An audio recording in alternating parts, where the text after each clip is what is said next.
Nonsia abo de semamba ha Adom TV nseme koso ewo mayi mu ebre no aso se de beso mo Adom TV enwomre nonsia kase nseme no doso ye pa enso so de mu akotene ya betene bi eni awofo ya wono mo eba wo ne sekan ewo Kinbu Senior High Technical School ye no won kramantam ne mu woni Adom kase de nkomo wo kire mo de omo hia sa tentene ne betumi aye adwuma ede amabon mo mu nseme de beso wo ewo kase emu na asoye ye hwe ya bo amane no msanso e hwa be fone man hodi won seme so enso so be kasa wo mu echem da binding ye gu akwamo hwe se nchekran data ebo no betumi ateso na Ghana de hye won ho watumi ahenha wo mu enya no nkwa osofo ya ohwe nua na ekua adwuma no weso so ne Adom kase edi nkomo oso panyina afimpinu wadi no na obo ne din se national best farmer be sisa abre ne sika enya ade ampanyufo atwa ade ma no so wahwemu se wogas bosome ede toso nsia sesika no empanyufo betwa ede amasa apanyin no sansemi apomodin yedwadi obi eman so kansie ne nyina aka ho bi makase ne wie peye na edi mu Facebook /Adom TV extra DStv Go TV ko no mu a in 78 life ho channel so www.adomonline.com ko honom in semi atwere go honom podcast ho honom a ubenya bietie medin ediokatachi eje skapa yentwa yan ho yamra yaba said in 75 no meshase mention some wase emfa emamo ene wi Ghana this year e be channel so Adom kase ba mane ye chire mu July bosome ne da na toso adua saba akwa fimpinu aduonu wenum ne emu ye adesuani ba akwa kosuku e wo Kinbu Technical Senior High School ye no e won kramantam ne mu ni nua ba akwa e wo ne sekan maniti na nanom e won sie do busuafo ene Adom kase de nkomo e chirem se yan wo mo pa satentene ne e betumi aye adwuma ne ne wofa ya ne din ye Yusuf Abdul Salam e din nkomo a wo den semi eto ye ni awonfunum a womo ana womo ba ato anananom e won sedo ene Adom news nsentwofo e twetwe nkomo no ensem a womo de tu dwa no momientie bi akwala no ni papa no ye mi bra ntie mi ba no but ye ba afie no na akwala no de e won scan ye ba no ni mates no ba afie ha eni da omo ba ene omo be catch us ye say omo school ho outside the school compound mo school no na building bi wo ho uncompleted building wo ho na omo wo ho omo de atinye be misunderstanding bi ba ena baako kofre building e school name school no inside o ena ye dishie no adib oni akwala bi misunderstanding kakra ba omtem ena akwala no kofre ni brother ye friend Musa Idris information ni omsi omutinima ono ba ho no ena ka chen say una udi minuani ena oyi sika no ona odu wo no because you are Muslim and by this time I say you press ye pe body no akosi but it's dey you are not rushing ye pe justice ye adia ni parents wa ba ha no pompini phone na adia ye pe no mu fa akola no mbra ye fa akola no ma police. Luckily for us officers from the national security suba ho and then they've assured us that they will take it on the back of the next level. Send a bear on best speedy investigation, because we say as Muslims, no, say bury akwalanentem, but from the way our investigation, a delay barrier, but it's better say you bear the right thing, so that as quickly as possible by a best speedy up on authorities. You also propose we say more escalate at from the police station, the Adabaka police station, and more handle issue to the regional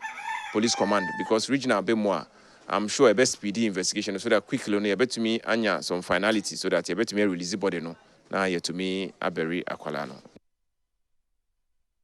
And then penny for the government as accountability series. Jumedi share so Jubilee House in Kramantam near Mona Jumedina Seno Swafo, Ya Obama near Nabe for Nema who so some George, Ekopia CB which Remwesa buying wedding cra, a mani multi choice in penny for 1 year DStv. Oh my God, and was some pen toto and pen and what their share be was an abosumid toson so bedrude, not DStv bono matter so and yes idea to me crata or Jeff Wonsem. Enkita hodie abefo kwanso dwumadie na afi nipa dwuno hunumu ehonsam so Samuel George Nati eno de atudwa se wonum ahye National Communications Authority se wonum enye DStv ya no na ehye multi choice ase ontumi a odidi dwuma no emfiri wonsam so mu antete won bo a omu ede ebo Ghanafo no esoa na okere se we eye kwan baako a aban efa so pa so be ma Ghanafo eho ato won mu efiri etwamene bo a ya no waje won nioma bi eho na ne kasa yemu eno de atudwa se de DStv for ɛgye boɔ ɛwɔ aban ahodoɔ soɔ no saa pɛpɛɛpɛ ɛna ɛsɛ sɛ wɔgye no ɔman mu nanso ɛkamea yɛ sɛ ɛyɛ ade a Ghana deɛ ɛne aman bi so deɛ ɛbɛbura kakra ɛno nti aban ahyɛ sɛ ɔsana abosom yi a yɛsi mu yɛ ne dɛ ɛtɔ so nson bɛduru ɛsɛ DStv foɔ sɛ baabi agyina na ogyina a ɛneɛ wɔn nso tumi a wɔde yɛ adwuma no ɔbɛgye afiri wɔn nsam. In my letter to them, I gave them scenarios from 7 markets that DStv is operating in. The same content in the premium bouquet that is offered to Ghanaians for $83 equivalent is offered to Nigerians for $29 equivalent. How can anyone explain this price disparity to me? Enough of the mistreatment of the Ghanaian consumer.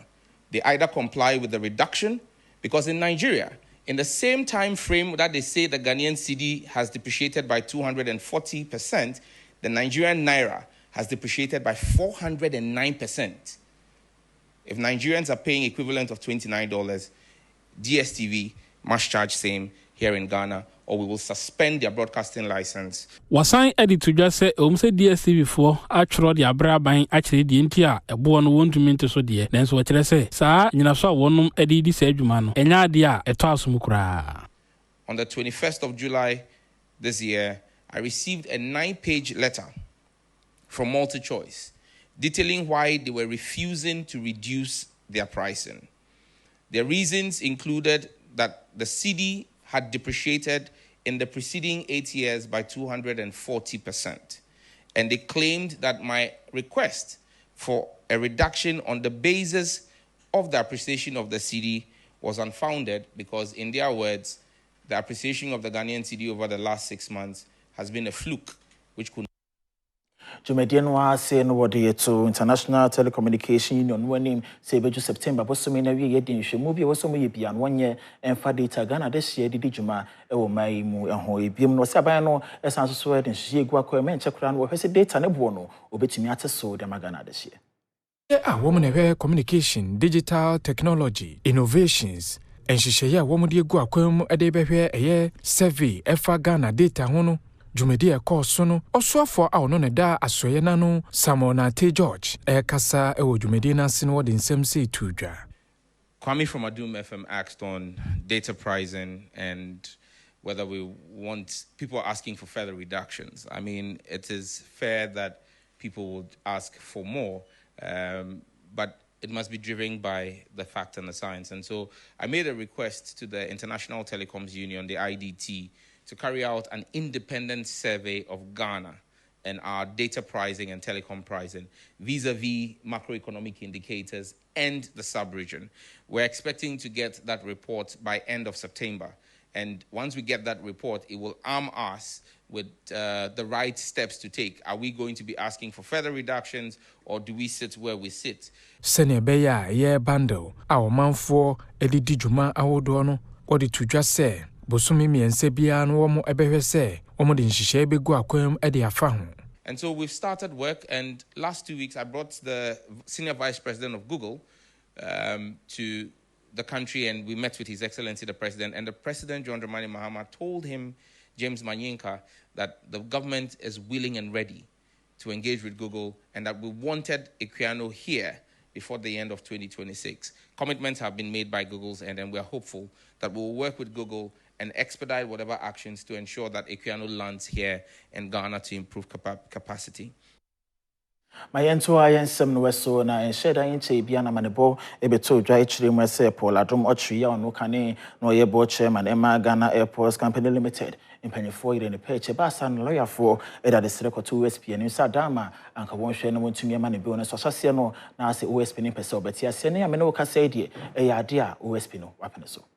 Omo amani ewe emprem to break kasi no se Office of the Special Prosecutor entimi amma Paul Adom ochire bill enam enema hudu bia na wono mu se free no wonya fam benti no eni Paul Adom ochire emranimfo aka won ho abomu a wono mu de conditions ahudu bi ekokoto OSP no enima endi wono mu agiatum nti wetumi ama opanyini no bill nhwemo bi kuswa akoso kusise asem no wono mu ebepene pomasibre e obeli a wonya ye ka ho nsem yi Jaspon Group of Companies ne de wonan esi wono mu a wono mu kugina mu se entemginafo edema ama Paul Adom chirende OSP ejana so betumi akọ nti wo be on sensem na mo ne be call your screen ho ne ahwe se bana se yechi obi ana se obi bibi na mpanyifo yi ne pecha ne ma hodo baby na wase mpanyifo tumi di gu akoma na se wase nipa ne tumi fa so be nam so ama watumi ama ne be nti yenko yenhwe nhwehye ya no wo honom de amamran we ka e de fa sa be on sensem no ho nti na me din ka bo ne tofa e de ama nti yenhwe amamran de e ka e de fa ye be on sensem ya ho section 8 ewo criminal procedure code 1960 at 30 no echirim se bana sa wo yiro bi e page wo che no se nipa ko na ye bibia ensem fata na no betumi abo oman yi a wo so tumbo modin ya se bi na ade be ma no etumi eto asom we ni kwan so yire so pampe e de ema sa we nipa ko na sa pepepe enso e na article 14 section 2 ewo amamra ni mo no so chirim pepepe se bana sa wo yiro bi page se nipa ko no we di boni bi e wo man Ghana emu a eni kwa so ka se wo yin nipa boni ni ana so we di boni nti wo yire ne bill condition mu e de ma na da bi wo so tumi ye ne pepepe se de be ya nipa ko no ho betumi ato ne sanse nipa ko no hye so no so all right and found se wachire no se we bibia ense enfata inti de tosom wo say presumption of innocence inti impen bebre na no se mran we so be pecha na se wo chiro bi se nipa na kwakọ wi ade wo ya ade bia ense enfata ya na wo mde ko gina ya asem de bia na odi ko gina da kani mu a odi nkan e kire se nipa kro no ne husonson sabrobe ansa no be din kan abo ne ko adu so ayi bibi no e wo so wo nipa kro na ade ne ko asem de bia no otumi ade nkrata bi ba dance de niam bi ba e kire pepepe se niam we ni ene ma dance enti hia se nipa ye wo gina da kai mu no wotumi ema mra no ne di ne sede se na efata no wo kire mu se presumption of innocence no obedi kan hu se no so kopem se adansedie ne betumi a kire pepepe amoye hu se ampa ne pakro no won hyeda enye ne papa sana se ni papa ni ene na wase de no ekotwera ban ekokomu de etoso a bill as a guarantee of appearance to be sure so my mon mpem bebre na ne chi obi ekotomu anase de obi ekọ eya posifa so ye sen pa na ye boni bia obehu no ye se o be ye nakakra chi no nipa no waye bibi nti no ye ma ne bill ni ade ya na ye Ghana de hye no madwen se ye ma ne bill ni nti kire se ye gya no da bi ente sa se kasia ma obi bill na kire se efri sabre no mu kono na ebre ne bra no court beto wo safe se nipa kro no betumi atoto na no asem ne kusua e wasem de bia na no so no enya ade a eye asotwen ana bibia tesa nti ye kaso ye ma obi bill no e na sese ye ma bone tofa e de amamo no nti ye kaso ye ma obi bill nti se nipa no e wafa ne ho adi da bi wo mu a court beto wo safe no na wono mu akire mu niam nti a waye a nti na nam so ama wono mu ehwese wo betumi ejana na asom de no kwakotwere aban kokomu amenyina sanse mesu ye ntwen ho ye mra ye ba ensem ne bia ka ekira yerebesomo amesansomo akwa bi member Adom TV anyumre no siakase so mayento a yensem no weso na waswafo ya ohwe nnuane na kwi adwuma no weso ne din ewe kopoko ne sembi ya odi ato Adom kase anim woso panyini ya afempin waduonu wenan impanyefo bo ne din se national best farmer bisisa abresika wo share ne boss wade be ma no nyade a watumi edi amana na se ne nsampo akana so gidie se beju wasana bosome ne da etoso nsi afempin waduonu wenum ne modie na se sika na ne nsa kasa ne nsemi oni amane bonus last year mo ene tena ase a wode to nenim Nyaneni kwayon samso erikopoku ene dia todwa se 2024 national best farmer nisika abandade etwemu ehye ne bosa wono de bema no eyade se besi ne wono fa sasika no emma no nanso ode na sifoma August busumi mu ne de toso ensia ADB ahye bose wono enafi afufuru bi eka wonso wonsa enka wonsika no wode wonyina sika ebema wono mu na saka no so efri hono mo wode nsemwe todwa abro ne amane boni salasia mu etwetwe nkomoyi member office yanu se last Farmers Day no our this oma we ne no bebre ho ayi ntua moka the national best farmer nya ne de to aba me office ya afen you put two things together yenya ska na omo share ho bo no say nya me adma on the 6th of August ADB for other Roma ye the sa award me mo and 3 other people are almost ye ma award ni bia omo sanka omo sika no ye invite to say ye pehuska na August 6 ya no ye nyina every honum eno echi no oswafo no dinsem sei ene to dwafa feed Ghana campaign no eho now secondary schools bebre e wo garden afie shasi ye ebinu wa bro am betimi dia ye porridge aye no bibra man kwara na didi kama ebinu aye vegetable farms churches no kwara de abro ye so asol for no bebre a participate na nyame ye adom na ye di Farmers Day this year na munyina mbehu se asɔre a wɔyere ne ho yie ku adwuma no kɛseɛ paa feed Ghana ɔde ne ho hyia mu kɛseɛ no government of Ghana bɛbɔ n'aba so sɛ waboa ama yɛ agriculture aduane sɛm ayɛ yie nkɔmɔ na emu no san so akyire mu sɛ wɔsana abosomi yɛnkɔ na wie deɛ na nnuane ebu so ɛwɔ man mu mu eni ababebo oswafo ne hwega na nnuane kuayon sem so ewo ekwan a wofa so edi ne dwuma ewo sa asoye honomo na dwumadi o de hye so adom kase kopi ase no ena oswafo no edi tudwa se eye pa se obeye dwuma na eku bi te se EU ebehu odwuma pa wo yenti wo de basobode ebema wa wo kira sa basobode ebe hye wono ena fe na dwuma efo nyina nkran ama wono aye nema bibiri na ede aboa ama Ghana nnuane ebuso esori de bia de ye dwen ho no se ede na ebetimi aya ebema dwumadi a ɔmampanyi di ahye yensa no aye mfaso ede ama enchirima yema position se ye minister ana apanyini bia eye adwuma ene ede asoa se wo ye na eye yi a ehu enmonyam no ebetra wo so beka ho de bia na me ana menim da se EU mpanifo omani di nwuma ye no akiri yaye nyoma bibiri pa say ba enche ba yaye nyoma hodo bibiri ne krakra no oswafo ne sa ne nsem sei ene tudwa enti nyoma akese a ye de agu form sisi a no ye ogidie mapasa afiwei aduane beba ama aduane abu sisi a ya start a southern sector no o ma sha say harvest aburu no kakra ebedru August ending eko September no na ye nim say southern sector no nko ano na aduane no a sha say ebu ansana northern sector de no so ayede e de aba amanebo adom kase yensa ka Ghana mampanyini ekyire mu adia se beye na won mo Palestine man emu no abrebia no o masa betumi aka mo no mo ho atumi ahenha wo monenti no nnuane ahodo de koku aye wo de akopiem honom se won mo nsom ne mboa wo mo Palestinian ambassador a Ghana Abdul Fattah Ahmed ewo Jubilee House no abano ekra enkaboma da sa oman entem ene wo mo emanfo achedie bi ene golden tree chocolate ene cocoa product ahodo na we eyade ebema wo mo ene wo mo ebusua eni ajepa ena ma ho kira wo mo efem ewo Gaza omanpeni John Dramani Mahama kasa no wo de nsem se tudwa. In this regard, the government of Ghana is pleased to extend a humanitarian donation of about 40 metric tons of premium Ghana-made chocolate and cocoa-based products under the distinguished Golden Tree brand to the people of the state of Palestine. It is symbolic because cocoa is one of Ghana's most treasured natural commodities. It represents a significant source of economic livelihood for millions of Ghanaian farmers and families. Osandi to manfo enim se achedie ya womo ede amomo eyade a ebema omo nim ayesresre pa na yade afri Ghana fo nyina ho ayede ye omo emoa. It is practical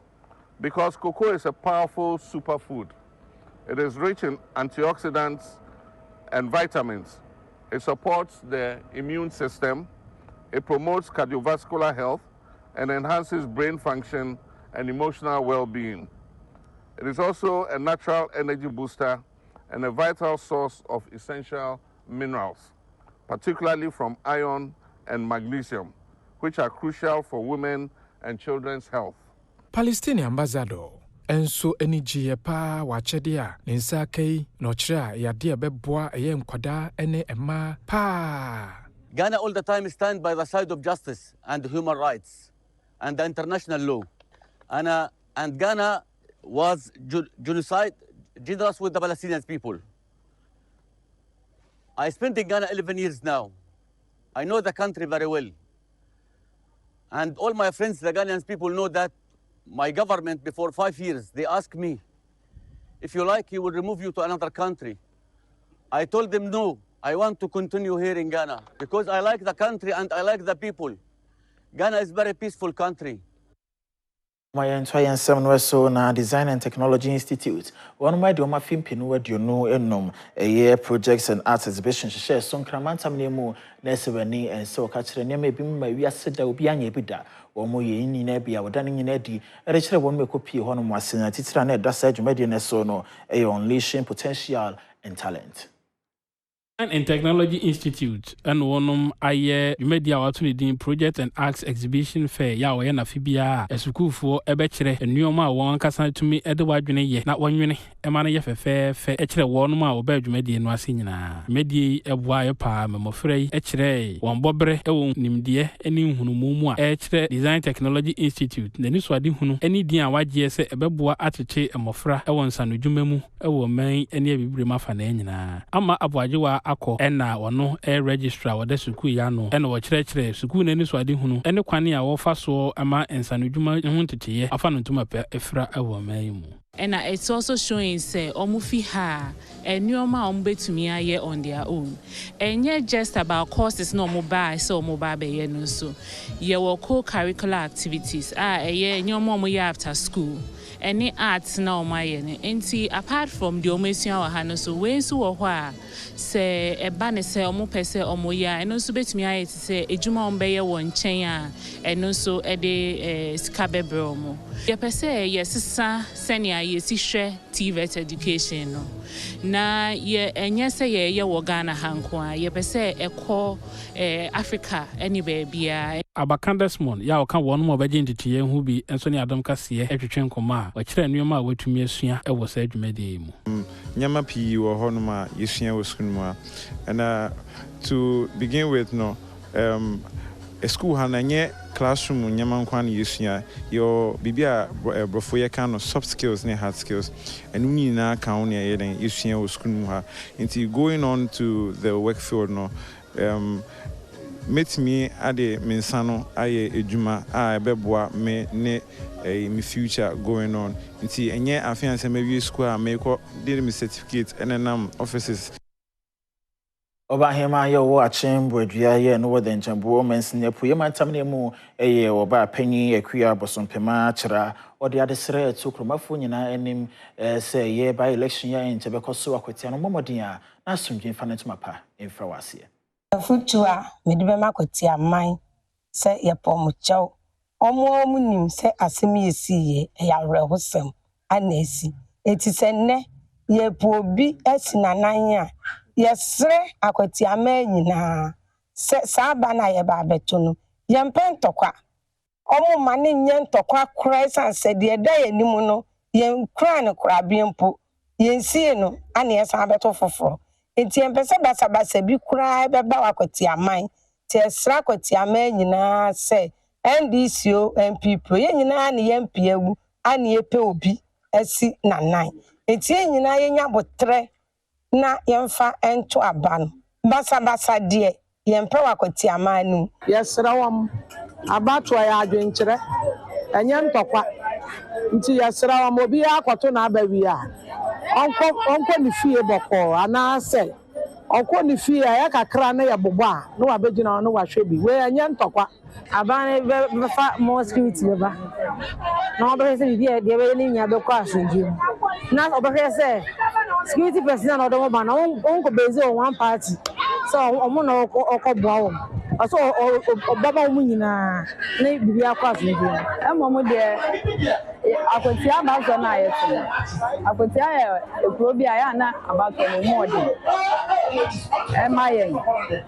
enso no sane atibia no so nya me be ma bibia ewie nkumudi Oswafo ya ohwap modern sam so my Ghana yemu kwabena minta kando one ne mpanyefo ahodwe ne wo mo eka mo bo mu a wode wona ne yekire mu e wa chemota ya sabia mu we ne yensrahwe ko hwese de ne masifa ekro wo honom. Good morning. When you are going to say good. So within the Kwabena Minta Kando.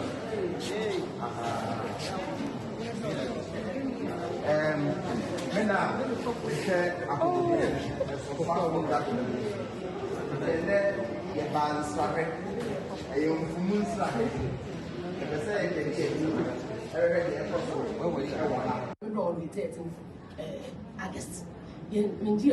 But I should be. But okay, tell something. It was a bit now.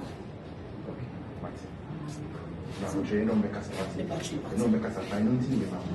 You is in the free aqua. Name of the police. But you will be over Canada. And one what kind? And also say only the yard. Five. Almost 5. How much 5? And I doubt here. That's how we think of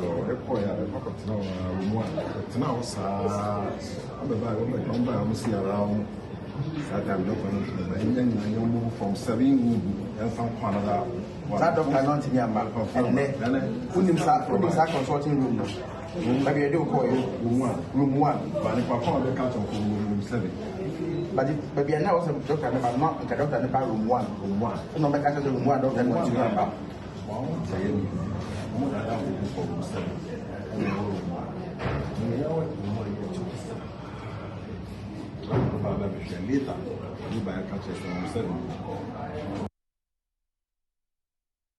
Internal kwabna minta kando so afọ no ehwap modern sam so ene ho yese wonum kwakwaje ya hwe no woni wonum edi nkomo e wa chimota ayawe sabia minyina so yenhwa ye ho yenje aboafo nkrato ye ba modern sam e de besom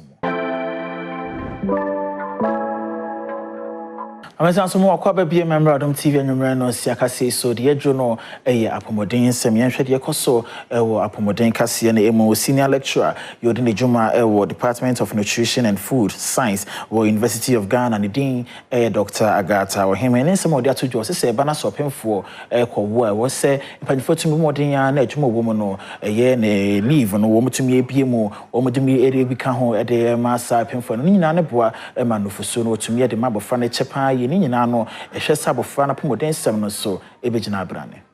Dr. Agatha Ohemen ya ono echere enuane eni emu ahoden ho nsam ewo University of Ghana eno de atodwa se emfasodie bebre na wom se oba be ma ne ba nufusuo efri awoye de kwakwesi so bidi abosumi nsia nanso esan se homegye na wode ma wonum se omomewo na wonfo wonhofo wo manye wa home no ya na ya bosumi miensa pe enu nti senke owotrema kwa abosumi nsia anka beboa pa ama womotumi ama mofra ne nufu yie se de se womotumi enyini ahoden mu wakere se else busua eni obi biara hwese obeboa oba wawo ewo na busua mu se ne be ya obetumi ama ne ba nufusu na emumenye se ombayi bibia ebebu na bem kra omo a afe na omo wo below 2 years no mfie mienu ansa no mbedi mfie mienu eho hia nufusuo enuane a akwara ne hia odi betumi enyi na wanyi yie ne ye kanyi a enye se honam keke adwenyi nso ka ho na afe nso ebi wo hɔ a ye won krofo wo ye busua mu ebetumi aye mamefo mpanyifo ebetumi aye ebi kura wukunu anani awne no wo ba no osio mema no fo wo no fo beba from there bi o sa no fo be from ne sa akwara no betumi anyi ne wanyi yie no enu ne ho hia Dr. Philip Nyinaku ya ono ewo public health afeye ewo 37 military hospital enso edi tudwa se nyema nko adwuma enye mamefo nko adwuma efri se yejato mamefo ne so a wo bebre time bia wo hwe so obehwe fi obehwe nkola e ka ho ana se vi omo ma wo foforo ne kra no o ma adwenyan ehunu ya na nyam peke se de wo so omo behwe nkola na fa nti ehun hia se emmema no bete ase no ma hu se won boa omo yire no mo ana so omo ho kafo a ebe mo matimi anya saa ahotoso ne se de omo ye na nya se ye gya hye omo nko a na yenso ye dwen omo ho afi yenhwe dwadi ensusu emu be America kra ni US one member panyi Donald Trump wode man bobe tu dwa ichirem se nemu my Ghana be kra efremu my nemu wode abo my Ghana emu no wode yeto o hajeche mu do no 15% na eto so nam so ama minority spokesperson ema economy and development kwaje oponkro bakasa ho wasi efri sabre na US man panyi de sansan be tu dwa no we ho bibia Ghana ban na yeye edfa ho Adom kuma ne kasama for the economy and development koje opon kroma eni ebo aban no echi se ebra US man no beto dwa se with the 15% tariff to enema ho ready from man Ghana mu ko US man mu wono wanya hwe amfa hono de enya de se etwaye we na koje opon kroma de to dwa se na nkese se o mampanyin John Wani Mahama nkasa ene US man no edi nkita ho nanso wo yisa dwuma nyina ede hye na so afo ahodo nsa wono munti wanya hwe amfa ho man bedum pempe so man no edro. So I think first it's disappointing that despite all the signs being on the wall, we have ended up here where we now have a 15% tariff on Ghanaian exports to the US market. And it's more disappointing because we had earlier suggested that the president himself has to engage at the highest level. But this administration, unfortunately, is interested in a lot of PR settings. So you saw the foreign minister claiming that he has summoned the ambassador and all the photos, but it doesn't solve it. You needed the engagement at the highest level. Even some of the countries that engaged at the highest level did not exactly get to the levels that they wanted, but at least you could see a lot more seriousness and effort put into it. We in Oponkumasani to just say, after a while, the importers in the US who source from Ghana will now shift to those other markets. And then the trade volumes, the export volumes from that will dwindle. When it starts dwindling, the productivity within the economy that generates that trade volume will also begin to dwindle. So you see growth for those specific products dwindling. The NDPC has submitted the 2024 Annual Progress Report. That is the document that shows actually what was achieved by ministries, departments, and agencies as compared to their programs that they laid out and the budgets that the Republic gave them to go and execute. So for some years so na yentwa yehonja bafo nkratso eba Bernard Padi Bochewa yekrado de koso akodi agudie mu wode beto aso. Esamo akwa de ba Adom TV Adom kase na when go so ahwe na ebriwedu semede akokensim ansem bro medina de nyameba Bernard Padi Bochewa yeshase for the Ghana Football Association and amana said that cordial the new season 2025-2026 season ebesimo no amon na mbode ro ere ma Ghana Football Association and head coach former head coach Kumasi Asante Kotoko and so I former assistant coach of the Blasters of Ghana maswa kunedo area to just say sa enshisha ya GFA ekoya ya dia be boaye my Ghana League no akoso. Come up today, but the most important thing is how to finance it. You know, it's not easy to own and manage a Premier League team. It's not an easy thing. So these are the initiatives that will support the club owners. And at the end of the day, it goes down to help the communities. The youth that are in the community will definitely benefit. So I'm happy for this initiative. The average salary of the Ghanaian footballer will definitely improve. And this is what we all cry for. I'm happy for this initiative. It's a very good one, and it will support our sports, and especially football. Have come up today. Tansuna former Blasters player Jimanola Jimamedu Eswadi atuja say 1 million Ghana cedis president years of crack workers or the Bema clubs na yade be bom if the players no obo 1 season 2 seasons no konemo we dey be bom e new season no ayede. And we need to commend the FA at first because they have passed a lot of turbulences to get to where they are now, and when things are going on well, we need to praise them. 1 million Ghana cedis before the start of the league is a huge progress in our league and for the clubs as well, because we all know how the management of the clubs are struggling, and now we can have a very good well-being of the players as well. Normally when you are 6 months then our stars are leaving, and now with such huge money I think we can have a very good salary for the players so that they can comfortably stay in the league, so that we can lure a lot of supporters to the stadium. So for the whole week I think today is one of the big smiles on my face, and we are really, really happy that at long last we are getting where we want to be. The one who wins the league up to the 10th position, everybody gets something from sponsorship. And even now the FA have improved it to the 18th on the league, and it's a great relief for the clubs. So we all will try and work hand in hand together with the FA. And Ababa Mokwa na mede akokense mo no ansemesi medina de nyameba Bernard Padi Bochewa katechi etwaso. Samu akwa ba bia member Adom TV anwumre no nsia kase so yentoa yensem no so na Ghana Military Academy ene wonu ma nyame so ade pa yi wodonani a kire mu kuro ba ko a eno ewo ho Westminster from Antamne mu kwako CKG block e de ama wo mu. Give me water to drink, I don't know, but I am saying that the people in this community have been very supportive of the Ghana Armed Forces and the Ghana Military Academy in specific, especially when it comes to training. We've been using this area for God knows so many years. I passed through here some 31 years ago. Others did that before me, and you know that we are still using this area for the exercises that we do, the training. We use your schools we use your churches, you give us water, and sometimes when we are hungry, you give us food. And when we appear to have lost our way, some of you willingly will come to us and redirect us. So when, after 30 years of commissioning from the Ghana Military Academy, we decided to do something, and the idea came up. Why don't you go to Jolokwita general area to show them the glory of God and what God can do in the life of men and women. We are grateful for this great job done by the Military Academy.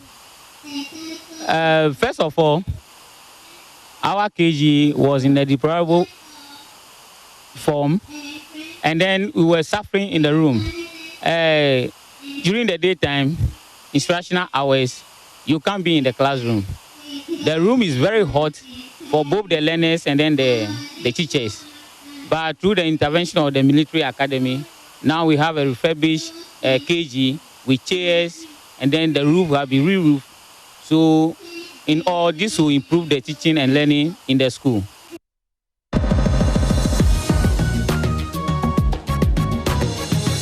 Syntax tank. Are you strong?